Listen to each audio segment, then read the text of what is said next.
It's a tournament for a shot at the WWF title. Undertaker versus Rikishi and The Rock versus Kane. Who's missing from that lineup? Probably no one important. Undertaker rolling his way to the ring to kick things off with a huge ovation in Austin, Texas. It's only been a month and a half since Rikishi's I Did It for The Rock heel turn, and we're less than a month since Undertaker threw Rikishi off the Hell in a Cell into a pile of hay. Good times, good times. Rikishi spends too long on the stage for Taker's liking, so Undertaker decides to try to run him down with his motorcycle. When that fails, he tries to punch Rikishi off the side of the stage like it's Mortal Kombat, and when that fails, he takes him to the ring and they actually start the match. Rock and Kane both watching backstage. They're in the ring just long enough to ring the bell, then they brawl on the outside some more. Rikishi smacks his ass a few times and charges the turnbuckle, but Undertaker gets out of the way and delivers a vicious clothesline. He goes for the last ride, but can't lift the big man. Big DDT from Undertaker. Taker goes for the pin and he gets it. Taker wins off the DDT. Apparently it's 1986. Austin busts into Stephanie's office demanding a WWF title shot. Stephanie says if Austin wants a title shot, he'll have to do Kevin's job. Who the hell's Kevin? He's that guy. He's also the guy who sells the beer and hot dogs. That's right, today on a very special Raw, Stone Cold will have to sell, not eat or drink, but sell all of the beer and hot dogs here, or he'll never get another title shot. Kevin's excited about the night off and tells Austin good luck. Jeez, what a bump. Anyway, let's do some quick math. I count 11 12-packs plus roughly 30 cans, though it's hard to get an exact number. So that's roughly 162 beers. So yeah, selling all of these before Raw ends would be pretty tough. Mathematically speaking, Stone Cold is in quite the predicament. Kurt Angle's with Edge and Christian talking about how Texas smells bad. Jonathan Coachman informs Angle that there's a tournament right now to decide a new #1 contender. Apparently he wasn't informed and he's not happy about it. Speaking of uninformed, Edge and Christian also didn't know until now that they have a tables match with the damn Dudleys tonight. They blame Texas for their misfortune. Here's the APA with Jacqueline. I don't remember that being a thing. They're tagging with the one Billy Gunn. We're 6 months after Gunn's King of the Ring win that didn't really go anywhere, so I'm kind of surprised he's getting such a big crowd reaction. I do really like this entrance music though. It's before his Ass Man entrance, but I think it has the same singer. Anyway, they're facing Right to Censor, who don't even have music. We're in the midst of the Spike Piledriver storyline that even in 2000 was probably in bad taste. Val Venus hit Chyna with a piledriver that has Chyna out with a kayfabe neck injury. JR calls Steven Richards a White Sox wearing nerd. They never really explain why the APA is here. Maybe Billy Gunn hired them to help avenge Chyna, but that's never explicitly said. Alright, Bull Buchanan looking good with a clothesline off the turnbuckle. I love this leg drop. Farouk and Goodfather come in and they're fine, but this is all just to delay the inevitable Billy Gunn-Val Venus matchup. Another huge reaction for Billy Gunn. He tells Val, "You get your ass in here." And Val actually does. That was shockingly brave from a wrestling heel. Big drop kick. Good looking punches in the corner. So we've tagged each person in the match exactly once. All hell breaks loose and Billy Gunn hits, that. And gets the pin. Billy tries to hit Val with a pile driver when the match is over, but the rest of the Right to Censor saves him. So Billy won the match, but he's not satisfied yet because Chyna still hasn't been avenged. They teased Val versus Billy all match, and we actually got it with a clean pin. The tease was fun, and they progressed the storyline.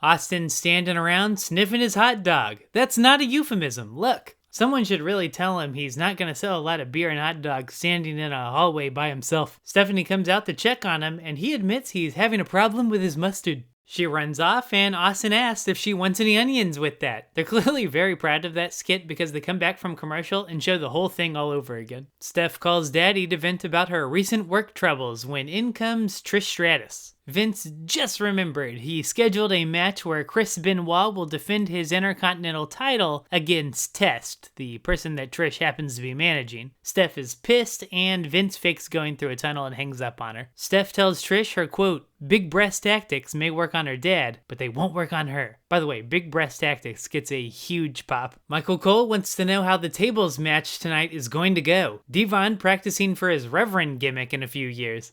Oh, it's time! to testify. Bubba writes their names on a table. I was hoping he'd say he got a table with their name on it, but maybe that's too obvious. I'm no big city wrestling writer. He does say Devon get the table, and it looks like that match is happening next. Yo, never mind, it's not happening next. I guess Devon just has to carry the table around with him all night. Instead, it's your hardcore champion, Raven. Love the trash can of weapons. It's January 1st, and he declares that 2001 shall be known as the Year of the Raven. Then he calls the fans intellectually challenged. Oh, roasted. He's defending his title against Taz, who looks rather intellectually challenged himself when he just walks into Raven's trash can lid. Womp womp. Raven wanders into the ladies' room and gets his face dunked into the pee-pee. The whole Holly family shows up and starts beating them both down because we're in the middle of the hardcore 24/7 rule. Steve Blackman, who lost the title to Raven, also hops in. Crash tries to pin Taz. He's not the champion, Chief. The ref is about to count for some reason until Raven, the actual champion, breaks it up with a fire extinguisher. So I'm already confused, and this happens. Raven whacks Crash over the head with a 2x4 and pins him, and the match ends. So I guess this was a 5-person match, but if that's the case, then why did everyone bother to bring their own referee? Raven runs away, and kind of a confusing ending. This didn't make a lick of sense.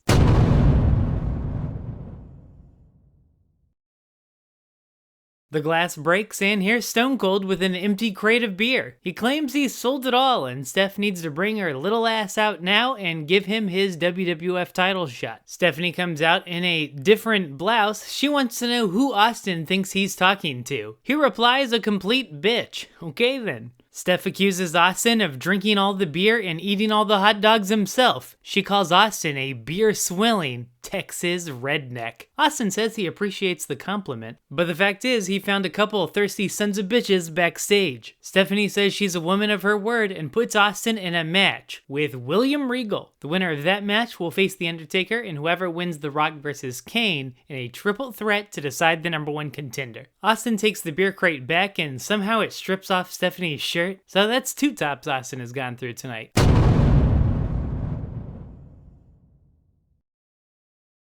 Jericho comes out and tells Stephanie not to worry about what happened because it's not as if 3/4 of the locker room haven't already seen her undressed anyway. The damn Dudleys are bringing the wood. On SmackDown, Angle put Bubba through a table and Stephanie slapped Jericho in the face as Edge and Christian held him. The heels all enter together to Kurt Angle's music. Angle asks Bubba how his back feels after being sent through a table on SmackDown. Edge asks Jericho how his face feels after getting slapped by Stephanie McMahon Helmsley, and Christian adds that it was totally slaptastic. He's not wrong. Jericho says, I'm doing just fine, Junior jerk and jackass. But which one is which? Wild brawl erupts and Bubba tosses Angle out of the ring. Edge hits a spear to zero fanfare. I don't think it's his finisher yet. As the match gets going, a horrible reality sets in. This is a tables match where you have to tag your partners. All tables matches should obviously be tornado rules. Eventually though, Jericho gets a hot tag and all hell breaks loose. Dudley's hit a wazza right in the champ's gold medals. Bubba tells Devon to get the tables, and see, this is why it's dumb that this is a tag match. Angle is not the legal man, so if it doesn't matter who the legal man is, why are they tagging? Christian moves the table before Angle goes through it. Jericho moves the table before Bubba goes through it. Angle slam reverse into a walls of Jericho. Edge knocks him out but stumbles right into a 3D through a table. This one kind of reminds me of the hardcore match in that the rules were just a little muddy, but they eventually just kind of abandoned the tagging anyway, so I give it more of a pass.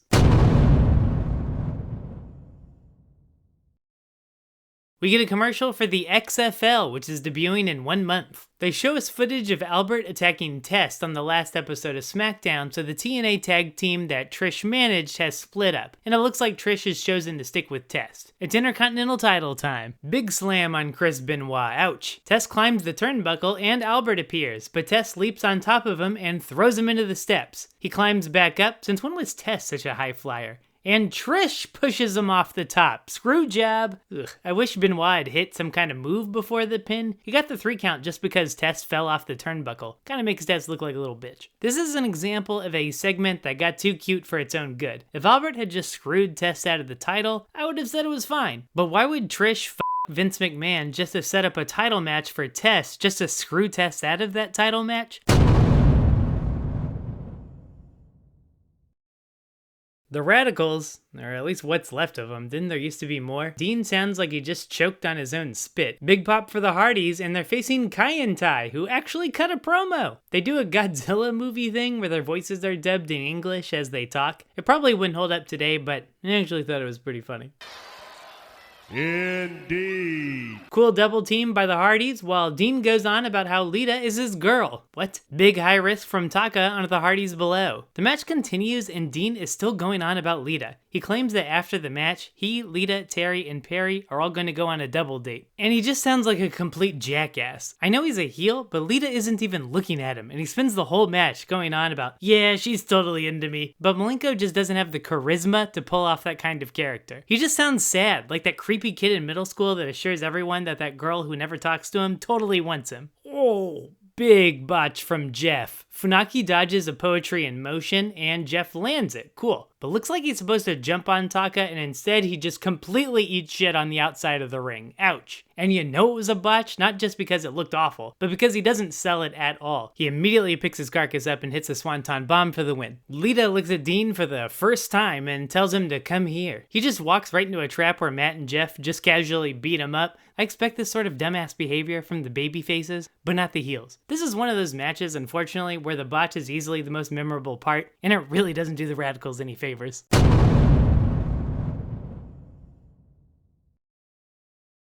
Continuing our number one contender tournament, it's Kane and The Rock. Rock immediately gets to lay in the SmackDown, even before the bell rings. Undertaker watching backstage on the exact same TV as Kane. You know, Rock had a TV in his locker room, so sucks to be you, Brothers of Destruction. Kane slams Rock on the concrete outside. Rock really getting his ass kicked for a while, but then finally hits a Samoan drop and begins a little bit of a comeback. A few slaps, DDT, but a 2 count. Hey, if Undertaker won with a DDT, anything's possible. Big Boot is WWF champion. Kurt Angle makes his way to the ring. Hey, I understand. He wants to watch the match, and Undertaker's using the only available TV backstage. Kane distracts the ref. Angle tries to punch The Rock, but instead just gets rock bottomed. Love it. Clothesline on the ramp. Ooh, but Angle hits Rock in the back of the head with the belt. Kane wins thanks to tomfoolery, and I have to say, I really had no idea which way this one was going to go. It started a little slow with just Kane on top the whole time, but turned into a really fun match.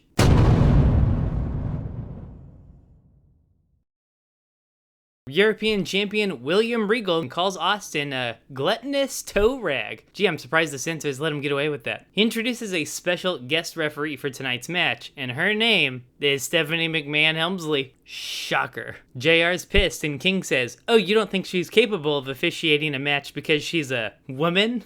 Well played. That's some good heel commentary right there. By the way, third shirt of the night for Stephanie. The glass breaks and the rattlesnake appears. He's rocking a version of his song with lyrics. Yeah, I'm not a fan. Austin doesn't waste any time opening up a can of whoop ass. He starts choking Regal to test Stephanie's officiating skills, and I feel like Steph could count a lot faster if she wanted to. Austin opens up another can of whoop ass on the outside. He brings Regal in. Stephanie tells Austin to keep it in the ring, so he throws Regal back out and gives her the double bird to uproarious fanfare. Okay, at this point it might be a whole 6-pack of whoop ass. Back in the ring, and JR compliments Stephanie's officiating so far. That was big of him. But right on cue, Stephanie interrupts a 3 count when she gets something in her eye. Austin thinks about it for a while, then shoves Steph out of the ring with his boot, and Regal finally gets a few shots in. Yay, Regal. A fresh ref comes to the ring, but he's almost immediately taken out by Regal. Steph back in, but misses another 3 count, and Regal uses the distraction to roll up Austin and win the match with a super fast count. Look at Stephanie run. She really booked it. It's actually pretty hilarious looking at how mad Austin is with Regal's ridiculous music playing. He hits Regal with the stunner, and that's the show. Stephanie was entertaining as the guest referee. The match wasn't anything unless you like seeing Austin kick ass for several minutes, which you probably do. This was a pretty enjoyable show. There was often a recurring theme where I liked a segment, but there was one thing that really didn't work about it. But hey, the tournament gave us the sports, and the Austin selling beer gave us the entertainment, so this was a fun night. I just can't help shake the feeling that it could have been better.